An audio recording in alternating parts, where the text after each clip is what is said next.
हाँ बच्चों, तो आज का टॉपिक है आपका इलेक्ट्रिक पोटेंशियल ग्रेडियंट।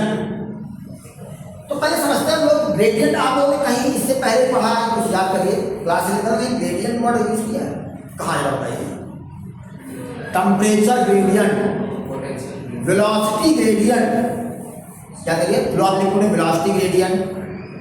आपने जब टेम्परेचर हीट पढ़ा चैप्टर, जब हीट थर्मोडायनामिक्स जब कुछ पढ़ा तो आपने वहाँ फ्लो ऑफ हीट, वहाँ पर क्या पढ़ा? Temperature gradient. तो एक चीज मैंने आप लोग बताई थी कि ग्रेडियंट का मतलब क्या होता है? Gradient means change with respect to distance, change with respect to distance. अब किस चीज के चेंज की बात कर रहे हैं? कौन सा पैरामीटर है जिसका चेंज कर रहे हैं डिस्टेंस रेस्पेक्ट में? वो यहाँ पर क्या है? Electric potential. तो electric potential change with respect to distance is called electric potential gradient. बात पकड़ में आने जा रही है। तो electric potential gradient, electric potential gradient is equal to होता है क्या? Change in potential, change in potential d v upon d r, d v upon d r with minus sign यहाँ रखते हैं लोग। इलेक्ट्रिक ये जब इनफाइनटली स्मॉल चेंज हो रहा है तब की बात हो रही है। थोड़ा ज्यादा चेंज हो रहा होगा देन हम इसको लिखते हैं electric potential gradient is equal to minus delta V upon delta R. ये हो गया। अब यहाँ पर ये माइनस साइन क्या रिप्रेजेंट कर रहा है? माइनस साइन ये रिप्रेजेंट कर रहा है कि जो पोटेंशियल है जैसे जैसे डिस्टेंस बढ़ेगा पोटेंशियल क्या होगा? डिक्रीज होगा। जरा हम लोग इसको समझते हैं। ग्रेडियंट का और आपने पढ़ा होगा क्लास 10 में, अगर मैथमेटिक्स बच्चे हो तो अभी भी पढ़ा होगा ग्रेडियंट। स्लोप का नाम सुना है ना? स्लोप, किसी भी ग्राफ का जो स्लोप होता है उसको हम स्मॉल एम से रिप्रेजेंट करते हैं, याद है? उसी को हम ग्रेडियंट भी तो कहते हैं। बात में जैसे अगर मैं ये कहूँ कि जैसे आपने ग्राफ प्लॉट किया होगा एक्स वाई में, जो भी ऐसे मान लो ग्राफ प्लॉट किया, कोई लाइन है, इसका जो ग्रेडियंट जो स्लोप होता है एम अगर है तो एम इक्वल टू क्या कहते हो आप? टैन थीटा कहते हो। कहते नहीं कहते हो? बोलिए। और इसी को आप कहते हो अगर ये y होता है, ये x होता है, तो इसी को आप क्या कह देते हो? dy by dx। तो ग्रेडियंट मींस क्या होता है? Change with. तो यहाँ पर अगर मैं बात करूँ electric potential due two point, आपको पता है कि अगर मैं आपके पास कोई पॉइंट चार्ज हो, कोई क्या हो? पॉइंट चार्ज हो, इस पॉइंट चार्ज की वजह से अगर मैं P पॉइंट पर, इस पॉइंट चार्ज Q की वजह से P पॉइंट पर इलेक्ट्रिक फील्ड निकालूं जो कि r डिस्टेंस पर है, तो कितना होता है बेटा? V equal to 1/4 pi epsilon naught Q by r। ये आपको पता। और आप ये कह सकते हो कार्टेशियन फार्मूला, जैसे जैसे डिस्टेंस बढ़ेगा पोटेंशियल क्या होगा? कम होगा। तो अगर मैं इसका ग्राफ प्लॉट करूं तो V और R का जैसा कि हम लोग प्लॉट किया था तो कैसा ग्राफ बनता था? रेक्टेंगुलर आयतन होता। ये ऐसा बनता था कि नहीं बनता था? V हो गया, V हो गया, R हो गया। बात समझ आई है? तो जरा इसके अंदर ग्रेडियंट की बात करो। ग्रेडियंट का मतलब होता है क्या? स्लोप। तो ये एक कर्व है, इस कर्व का जो स्लोप होगा बच्चों वो हर पॉइंट पर अलग अलग होगा। तो कैसे पता करते हैं स्लोप क्या होगा? उस पॉइंट पर हम टेंजेंट ड्रॉ करते हैं। क्या ड्रॉ करते हैं बच्चों? टेंजेंट। तो किसी भी पॉइंट पे जब आप मान लो इस पॉइंट पे आप एक टेंजेंट ड्रॉ कर रहे हो, मान लो ये टेंजेंट आपने ड्रॉ किया, तो ये जो टेंजेंट है दिस इज द टेंजेंट, और ये क्या एंगल बना रहा है? थीटा एंगल बना रहा है। क्या एंगल बना रहा है? थीटा। तो ये जो इसका ग्रेडियंट होगा tan थीटा, क्या होगा? tan theta. ये tan थीटा जो आएगा वो किसके इक्वल? ये v है। जैसे यहाँ पर y और x है तो क्या बनेगा? dy बाई dx बनेगा। तो यहाँ पर क्या बनेगा? dv बाई dr बनेगा। क्या बनेगा बेटा? dv by dr। और थीटा क्या है? थीटा ऑब्ट्यूज है। थीटा क्या है? ऑब्ट्यूज। तो tan की वैल्यू क्या आएगी? नेगेटिव आएगी। tan की वैल्यू क्या आएगी? नेगेटिव। तो यहाँ पर क्या बनेगा बेटा? माइनस बनेगा कि नहीं बनेगा? बोलिए बेटा। तो किसी भी पॉइंट पर अगर आप टेंजेंट ड्रॉ करोगे that tangent always make obtuse angle. This is the reason, another reason why the gradient is with negative sign. This negative sign indicate that physical significance ये आप लिखिएगा अगर आता है what the physical significance of this negative sign in scalar form the significance is different and in vector form the significance is different. दोनों cases में अलग अलग सिग्निफिकेंस होता है. ये जो मैं सिग्निफिकेंस बता रहा हूँ माइनस साइन का ये बता रहा हूँ स्केलर फॉर्म में.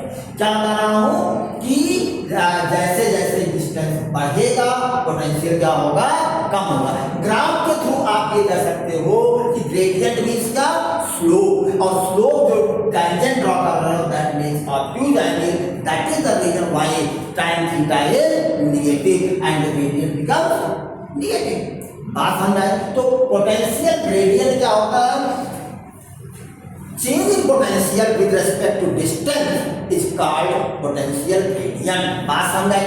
और बच्चों समझिए यहाँ पे इसी और जो ये v है ये क्या वेक्टर स्केलर क्वांटिटी. v क्या है स्केलर क्वांटिटी है. v कौन सी क्वांटिटी है बच्चों स्केलर क्वांटिटी है.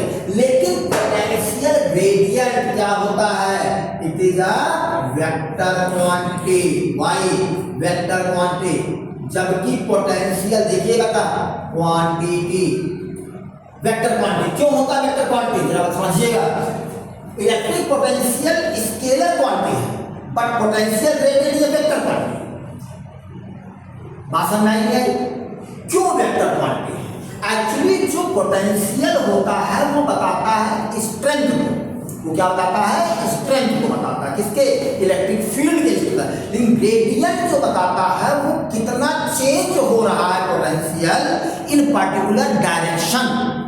इन particular direction change in potential with respect to distance in particular direction. तो यहाँ डायरेक्शन भी आ गया. That is the reason why electric potential gradient is a vector quantity. Change को बता रहा है किसके पोटेंशियल को but in a particular direction. किसी पर्टिकुलर डायरेक्शन में पोटेंशियल के जो चेंज हो रहा है विद रेस्पेक्ट टू डिस्टेंस उसको हम लोग क्या कहते हैं इलेक्ट्रिक पोटेंशियल ग्रेडियंट कहते हैं. बात पकड़ में आ रही नहीं आ रही है. तो electric potential gradient is a vector quantity but electric potential is a scalar quantity. बात पकड़ में आई. अब आइए इलेक्ट्रिक पोटेंशियल ग्रेडियंट का एक फार्मूला हम लोग ट्राई करते हैं. क्या ट्राई करते हैं एक फार्मूला ट्राई करते हैं. इसी फार्मूले का समझिए थोड़ा सा यहाँ पे मैं आपको बताने की कोशिश करता हूँ कि ये आर का मतलब क्या होता है. आर एक वेक्टर क्वांटिटी है. पोजीशन वेक्टर के टर्म में अगर लिखें तो आर जो होगा उसके पास कार्टेशियन कोऑर्डिनेट सिस्टम में लिखना चाहो इसको हम क्या कहेंगे एक्स वाई जेड के टर्म में लिखेंगे. अगर मैं आर को एक वेक्टर कहूँ तो आर अगर एक वेक्टर होगा तो ये क्या होगा एक्स आई कैप प्लस वाई जे कैप प्लस जेड के कैप होगा. ऐसा होगा कि नहीं होगा.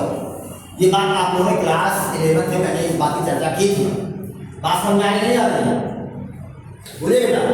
तो देखो समझो अगर ऐसा होगा तो यहाँ पर मैं जो पोटेंशियल ग्रेडियंट होगा पोटेंशियल ग्रेडियंट को मैं लिख सकता हूँ dv अपॉन dr को मैं लिख सकता हूँ dv upon dr. You can right potential gradient electric potential gradient in terms of Cartesian coordinate delta v partial delta v upon delta x i cap plus delta v upon delta y j cap plus delta v upon delta z के cap. ये होता है. आसान जाने नहीं आते. Delta v upon delta x i cap plus delta v upon delta y j cap plus delta v upon delta j cap. और यहाँ से अगर मैं कहूँ कि इसी को अगर मैं कहूँ dv upon dr delta v upon delta r कहूँ तो वो किसके साथ हो जाएगा वो बात समझ नहीं आ रही. तो इसको हम लोग इस तरह एक्स वाई जेड का इस तरह क्वेश्चन आते नहीं आते हैं कम्पिटिटिव में आते हैं लेकिन फिर भी ये फार्मूला जानते रहिए. कराऊंगा क्वेश्चन फिर भी आप लोग कराऊंगा न्यूमेरिकल में इस पर बेस्ड क्वेश्चन. अभी ये फार्मूला ध्यान रखिए जब वहाँ क्वेश्चन कराऊंगा वहाँ पर और डिस्कस हम लोग कर लेंगे अच्छे से. तो डेल का मतलब ये डेल होता है. डेल होता है पार्शियल डिफरेंशिएशन. आगे मैथमेटिक्स में आप लोग पढ़ेंगे. डेल का मतलब क्या होता है पार्शियल डिफरेंशिएशन. आगे बढ़ते हैं. अब एक कहते हैं electric field at gradient of electric potential. चले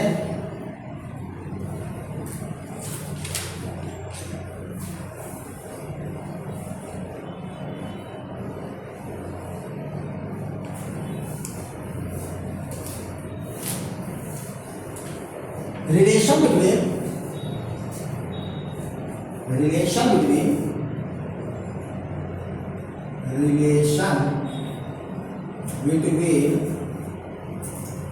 E and V, E और V में हमें एक रिलेशन करना है। बहुत ध्यान देना, बहुत सिंपल सा है, इजीली आ जाएगा, बस समझने की कोशिश करिए, हाँ सुनिएगा तो बातें समझ में आएगी। चले चलो, तो let us consider we have a point charge. Let us consider we have a point charge plus 2. क्या ले लिया हमने? point charge लिया। You know कि the potential will decrease as soon as we are going away from this charge. तो suppose that here is a point A and another point is B. These 2 points are very close to each other. Close means here we consider these 2 points are infinitely close. कैसा close है? Infinite. Close तो एक हो गया तो close तो होंगे, infinite में बहुत कम डिस्टेंस होगी। तो कितना डिस्टेंस है मेरे बच्चों? मान लेते हैं कितना सेपरेशन है? dr। कितना इन दोनों में सेपरेशन कितना है? dr। डिस्प्लेसमेंट की बात करें कितना है? dr। अच्छा जरा समझो, अगर मैं ये कहूँ कि यहाँ पर पोटेंशियल की बात करूँ तो मान लो यहाँ पोटेंशियल कितना है? v है। तो यहाँ पोटेंशियल कितना कम होगा? इससे पोटेंशियल क्या होगा? कम होगा। तो कितना होगा? v माइनस dv होगा। कितना कम होगा? क्योंकि डिस्प्लेसमेंट यानी डिस्टेंस कम है, सेपरेशन कम है, तो जो चेंज होगा पोटेंशियल में वो भी क्या होगा? इनफाइनाइटली स्मॉल चेंज आएगा। कैसा चेंज आएगा? इनफाइनाइटली स्मॉल चेंज आएगा। तो मान लो कि आपके पास एक टेस्ट चार्ज मैंने यहाँ रख दिया, यहाँ पर क्या रख दिया? एक बात और समझना बच्चों, यहाँ पर मैं ये कंसीडर कर रहा हूँ कि जो इलेक्ट्रिक फील्ड है ए और बी के बीच में कैसा है? यूनिफॉर्म है। कैसा इलेक्ट्रिक फील्ड है? यूनिफॉर्म। ये कंसीडर करना है क्योंकि ये इनफाइनाइटली स्मॉल डिस्टेंस दिया है तो इलेक्ट्रिक फील्ड क्या होगा? याद करिए हमने ये बात कही थी जब फोर्स निकाला था, जब इलेक्ट्रिक पोटेंशियल पॉइंट चार्ज निकाला था, वहाँ पर ये बात हमने कही थी। तो ये इनफाइनाइटली स्मॉल सेपरेशन है तो इलेक्ट्रिक फील्ड क्या होगा? सेम होगा ए और बी पॉइंट का। तो मान यानी कि फोर्स भी क्या रहेगा? ए और बी के बीच में फोर्स कैसा रहेगा? सेम रहेगा। तो कितना फोर्स लग रहा है? मान लेते हैं QE फोर्स लग रहा है यहाँ पर, इस पर। बात समझ आई? तो जरा बताइए, अगर इस चार्ज को यहाँ से यहाँ मैं ले आ रहा हूँ तो कितना वर्क होगा? Work done on bringing the charge from B to A, work done against electrostatic force in bringing charge from B to A, dW is equal to क्या होगा बेटा? F dot dr। क्या होगा बेटा? F dot dr। तो ये कितना हो जाएगा?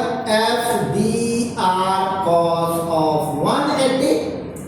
बोलो बच्चों, F और dr के बीच में कितना है भाई? 4 लग रहा है। तो ये कितना हो गया? F इज इक्वल टू कितना? Q into E into dr into -1। तो dW upon Q naught is equal to -E into dr। Equation number 1 कहिए। बात करने आ रही है? अब क्या समझिए आप? बाय डेफिनेशन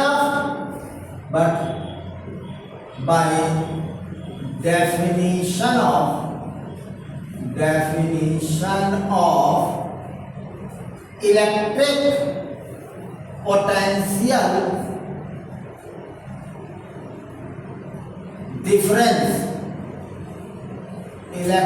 potential difference, क्या हो जाएगा भाई? यहां से यहां का पोटेंशियल डिफरेंस यानी फाइनल पोटेंशियल डिफरेंस का मतलब क्या होता है? फाइनल माइनस डिफरेंस होता है। तो जब B से A जा रहा है पोटेंशियल क्या फाइनल है? V minus dV final minus initial is equal to क्या होता है? वर्क डन B से ए तक लाने कितना बार करना पड़ा है dw, कितना बार करना पड़ा dw, और 60 कौन सा लेके आ रहे हो q नॉट बोलेगा। तो यहाँ से देखो इसको ओपन करो, v minus v plus dv is equal to dw upon q naught, v will cancel out, dv is equal to dw upon q not. Equation number 2 from first and second you can say, from first and second you can say what dw upon q naught, dw upon q naught, so this will be dv is equal to minus e into dr, so you can write this e is equal to minus dv upon dr, e is equal to minus dv upon dr. This is the formula of electric potential gradient and electric field. Electric field और electric potential, देखो बच्चों, तो ये gradient किसके equal आ रहा है electric field, और electric field कौन सी क्वांटिटी होती है वेक्टर क्वांटिटी होती है, कौन सी क्वांटिटी होती है वेक्टर क्वांटिटी। तो अब ये क्लियर हो गया होगा, तो ग्रेडियंट क्या है वेक्टर क्वांटिटी, ग्रेडियंट कौन सी क्वांटिटी है वेक्टर, और वो किसके इक्वल है इलेक्ट्रिक फील्ड के इक्वल है, किसके इक्वल है बच्चों इलेक्ट्रिक फील्ड के इक्वल है। बात पकड़ में आ रही है क्या? अच्छा, यहाँ से एक यूनिट और निकल के आ रही है इलेक्ट्रिक फील्ड की यूनिट को हम लोग निकाला था, याद करिए मैंने बताया था, मैं पढ़ा रहा था कि इलेक्ट्रिक फील्ड की एक मतलब वोल्ट पर मीटर, मैंने उस टाइम का बताऊंगा कैसे आ रहा है, तो वो वक्त आ गया तो मैंने उस समय फोरकास्टिंग के वक्त आ गया कि वोल्ट पर मीटर कैसे आता है इलेक्ट्रिक फील्ड की यूनिट। तो E इक्वल टू का माइनस बाय दिया, तो इसकी हो गई वोल्ट, इसकी हो गई मीटर, वोल्ट पर metre is the another unit of electric field.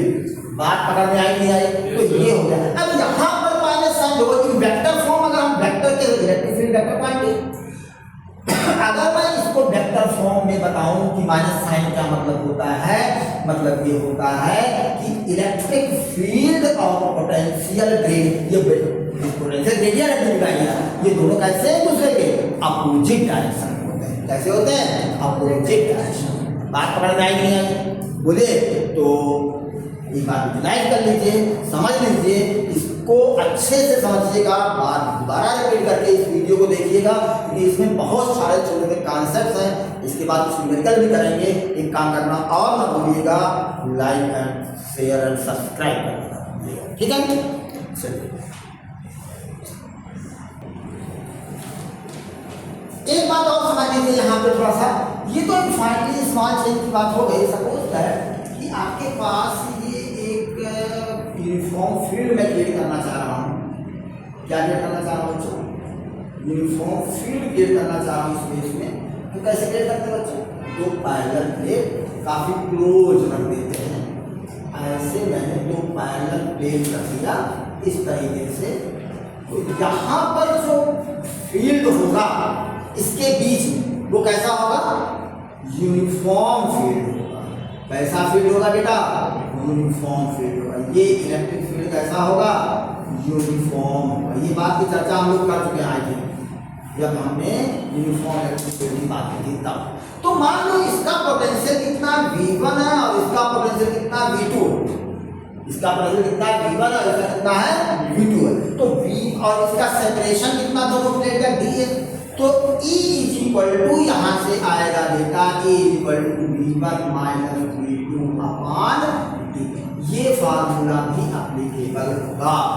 बहुत सारे जगहों पे हम लोग इसकी चर्चा करेंगे। कभी कभी पोटेंशियल डिफरेंस को V से रिप्रेजेंट कर देंगे, तो V upon dV you can write, where V is the potential difference. Potential difference इन दोनों के बीच अगर V हो तो V अपॉन D हो जाएगा। क्या हो जाएगा बच्चों? V upon D। बात समझ में आ रही है कि नहीं आ रही है? चलिए, ओके, थैंक यू।